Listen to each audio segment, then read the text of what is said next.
De volta, hoje é o Dia Nacional de Luta contra Doenças Reumáticas e elas podem comprometer a nossa locomoção, trazer alguns impactos também para a nossa qualidade de vida. Quem vai falar sobre o assunto aqui com a gente é a médica reumatologista, a doutora Juliana Leal. Doutora Juliana, gratidão pela sua participação. Seja muito bem-vinda ao AL1.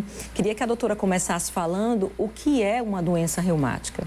Bom, às vezes é até difícil da gente explicar o que é uma doença reumática, mas assim, o senso comum que as pessoas conhecem é um grupo de doenças que afeta principalmente as articulações, os tendões, os músculos e causa geralmente dor, rigidez nas articulações, limitações aos movimentos.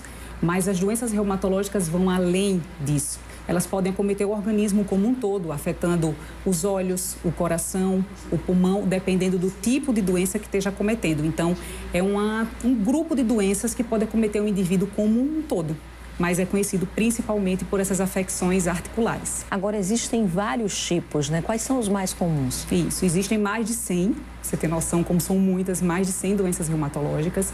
A gente pode dividir para facilitar como se fossem grupos, né? Talvez o que as pessoas mais conheçam sejam as doenças autoimunes, que eu acho que é o carro-chefe da reumatologia, que é o lúpus, a artrite reumatoide, a espondilite anquilosante. Então, são doenças que elas ocorrem por um desequilíbrio do nosso sistema imune e a gente passa a agredir partes do nosso próprio corpo, a agredir partes da nossa própria articulação, o nosso próprio coração, o nosso pulmão.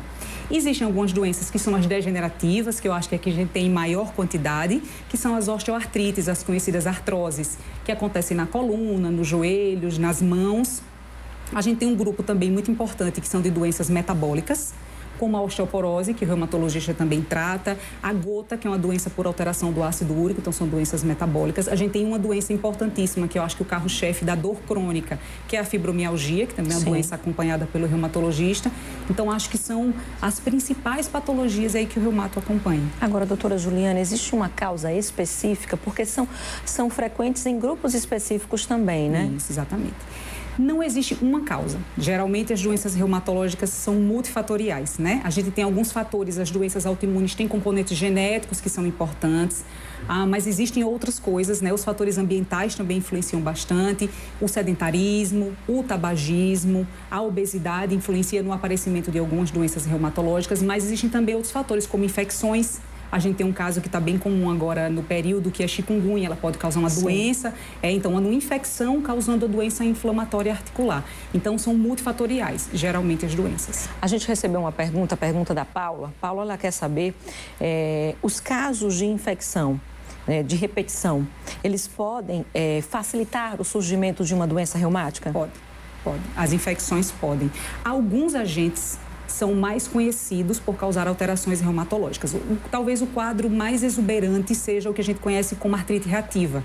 Na vigência de infecção, pode ser uma infecção bacteriana, uma infecção fúngica, até uma infecção viral, o paciente abre um quadro de artrite, que é a inflamação, aquele calor, aquele edema, em várias articulações em reação a uma infecção. Então, pode acontecer isso sim. Agora, doutora, um quadro desse já é um indicativo da doença reumática, mas é algo crônico, não tem como reverter.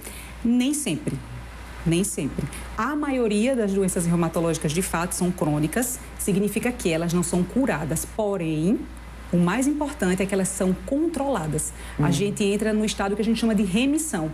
E eu acho que essa é a grande busca do reumatologista hoje, que o paciente chegue para a gente no momento adequado, para que a gente trate com mais brevidade e evite sequelas. Então, a doença ela é como se ela adormecesse. O paciente entra numa dormência daquela doença e ela passa a não agredir mais. Então, na maioria das vezes, realmente a gente não cura, mas a gente tem controle. Doutora, primeiros sinais que de repente acendem um alerta para que a pessoa busque uma especialidade médica já voltada para o tratamento. Perfeito. Eu acho que esse ano, há muito pouco tempo atrás, há poucos dias, a Sociedade Brasileira lançou uma campanha de doenças reumatológicas e o título era Dor nas juntas, junta tudo e vem para o reumato. As dores poliarticulares, aquelas dores que doem várias articulações, aquela dor que causa rigidez, ou seja, o paciente tem dificuldade para movimentar a articulação, vai perdendo os movimentos, principalmente quando é em mais de uma articulação, quando ela é simétrica, acontece nos dois punhos, nos dois joelhos, nos dois tornozelos.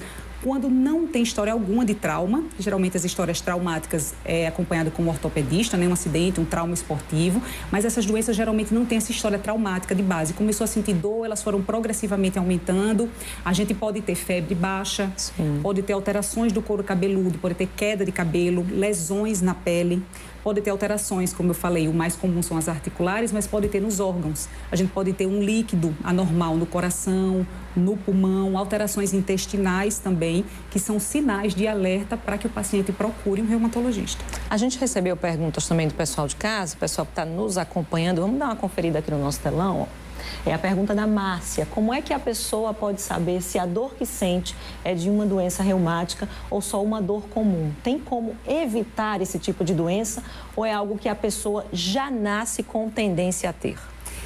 Evitar é um termo muito complexo, talvez, mas a gente pode evitar qualquer doença quando a gente tem bons hábitos. Quando a gente pratica atividade física, quando a gente se alimenta de forma adequada e quando a gente trata outras comorbidades.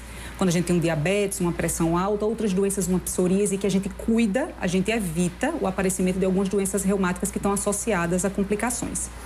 Porém, dor, a gente realmente precisa avaliar geralmente em consultório, né?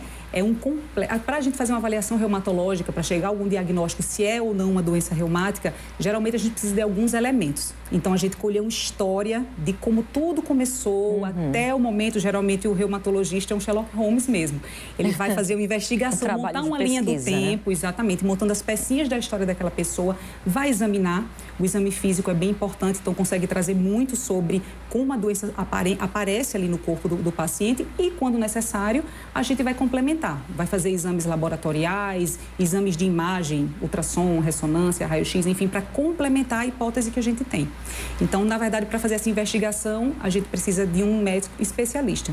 E dependendo da doença reumática, doutora, muitos pacientes alegam uma certa piora no tempo mais frio, é isso mesmo? Isso, pode acontecer. O tempo frio, o que é que ele faz? Ele reduz a lubrificação articular. Então, quando a gente está num ambiente mais frio, a lubrificação das nossas articulações é como se fosse um gel que a gente tem ali e ele fica um pouquinho mais endurecido. No calor, ele tende a ficar um gel mais fluido, então a gente geralmente tende a melhorar das dores. Então, tem um pouco realmente dessa relação, além da questão muscular, né?